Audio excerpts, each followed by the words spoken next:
Hi, I'm Mark Cooper Smith. And I'm John Danner. We're the two guys that wrote this book. This book? Oh, this book That right book. here. The other We have dueling copies, John. It's our book about a very important topic that you folks feel every day, and that is resilience. But what tests resilience of an entrepreneur is failure. It's easy to get through every day if every day is successful, but when failure is present, you really get to test your resilience. Absolutely. And hopefully our video series hasn't tested your resilience as we've gone through this.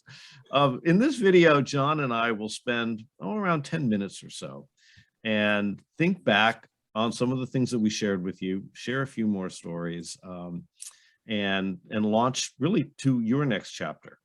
John, there's one thing that I was thinking about as we were getting ready to record this episode, and that is, it's been 5 years since we published this book and 10 years since we started, especially you started doing extra research on this topic.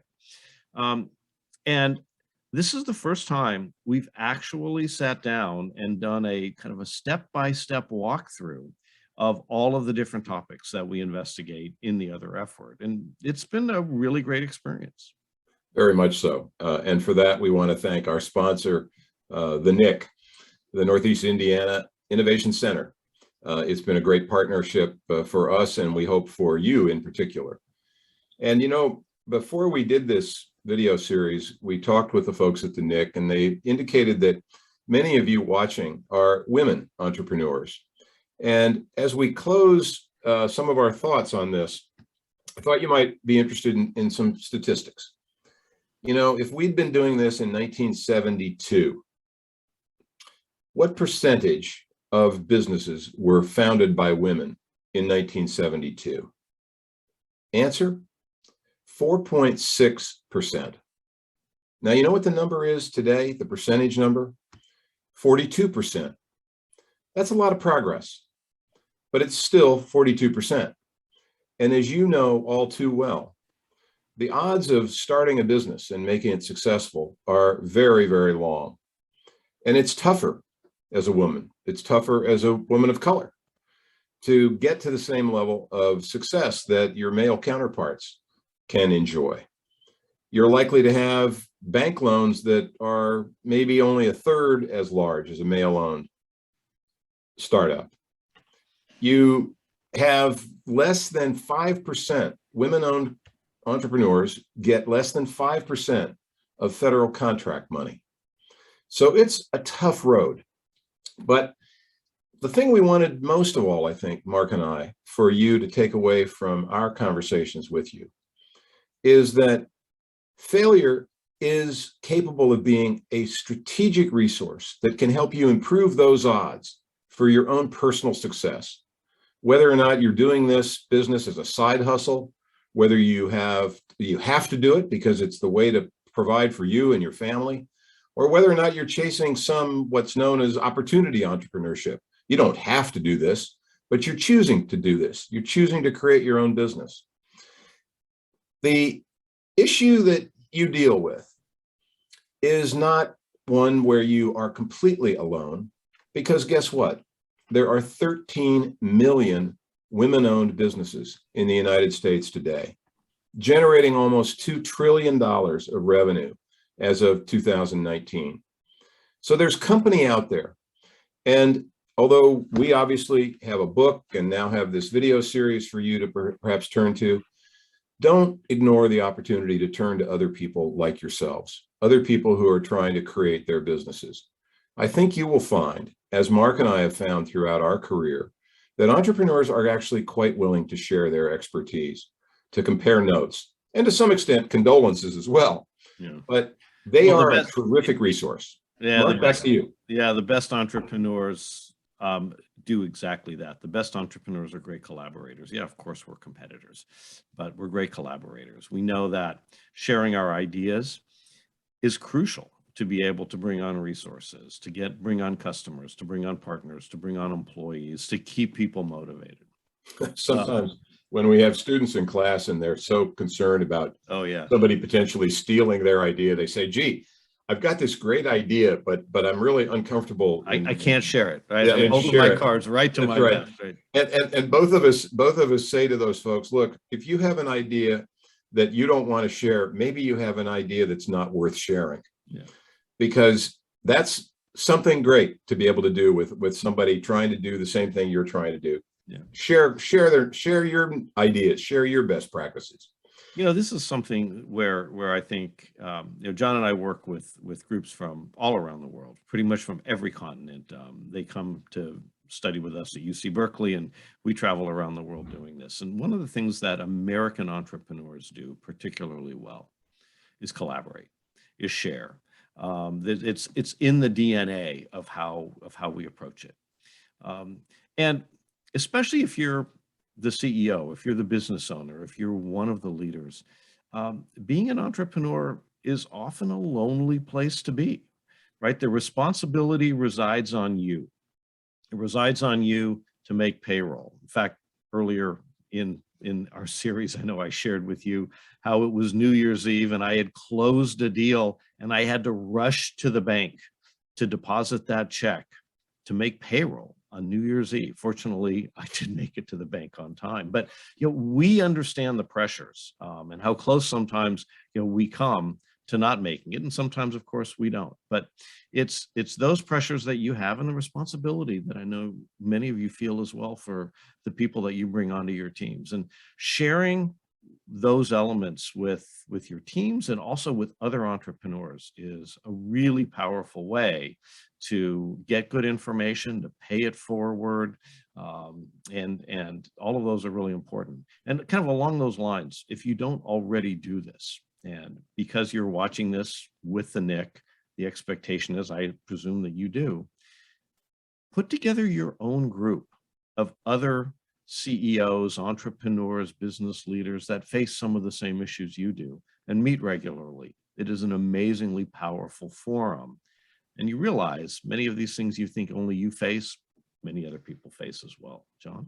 And there are wonderful associations out there as well. One of the other books that I wrote with one of my Princeton colleagues is called Built for Growth. And it's about the personality characteristics of highly successful entrepreneurs. We debuted that book with the National Women's President's Club. And we had an opportunity to talk with women entrepreneurs all over the country about some of our findings. So there are associations, there are local groups, and above all, there are opportunities for you to create your own, as Mark was suggesting. And it's if there is a benefit to this Zoom world we're all in the middle of right now, that's probably one of them. You can reach out to people, you can see them, you can get to know them. Yeah. But yeah, that's true. I mean, your groups don't just have to be those folks you can get together with for a morning coffee once a month, right? They can be anywhere in the world, which also means if you're facing specific issues, it provides opportunities to reach out much broader. So we've suggested to you in this series that in order to be able to convert failure from what it always is, which is a regret, into what it's capable of becoming, which is a truly strategically valuable resource, you've got to be willing to talk about it. You got to be willing to share it. And if you think that's just about, somehow or another an issue of personal courage or candor or whatever, let me come back and suggest to you that it really goes to the heart of probably what you are trying to create in your own business. You want growth, right? If you have a partner or you have a group of employees, you want those employees to be engaged with what you're doing. If you are trying to do something new, you know that you depend on innovation. And guess what? All three of those things, growth, innovation, and engaged employees, depend on how you deal with, how you talk about, how you leverage failure. Growth doesn't happen without experimentation. Certainly innovation doesn't. And the trust that it takes to get genuine engagement from your employees isn't about when things are going great, when you're all high-fiving one another. It's when failure is present. So this is an opportunity for you as a leader, whether you're leading your business just by yourself or you're leading other people in your entrepreneurial venture. This is an opportunity for you to step it up, to get to that next level of what Mark and I call failure savvy leadership. People that can commiserate with others when failure happens, including potentially forgiving yourself when failure happens. Because guess what? We are all expert at this. Nobody is immune from this. We're human beings. We make mistakes. We screw up. Our plans don't work out as we thought they would. Our new product doesn't sell as fast as we thought it would. Guess what? That's life. Yeah. And that's the reality of entrepreneurs. So during our series, we've shared with you a lot of anecdotes of businesses and business leaders, successes and failures, and we've walked through the 7 stages of our failure value cycle. Really briefly, right? You have to respect that failure happens. Number 1. Number 2, rehearse for it. Number 3, recognize it early. And when it does happen, number 4, react quickly so you can stem the bleeding. But then, before you rush to the next step, reflect on why that failure happened. Now, for me, step number 5 is my favorite. I think that's where the fundamental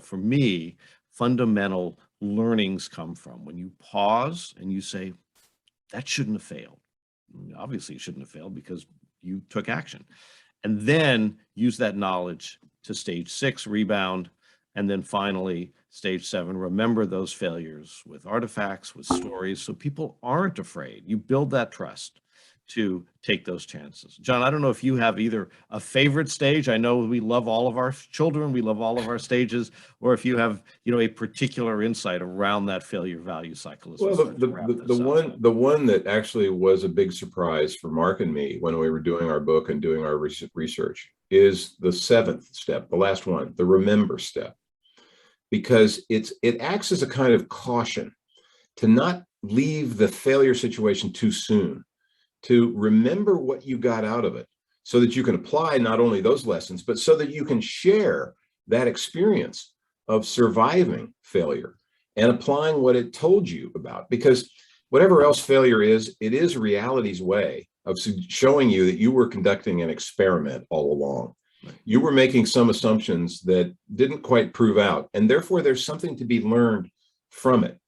So I think my favorite would be probably number 7. John, can you briefly share the story of how you reached out to AOL Time Warner, or Time Warner's CEO, Jeffrey Bucas, and kind of what he said? He ended up writing the foreword to our book, but what did he say to come on board?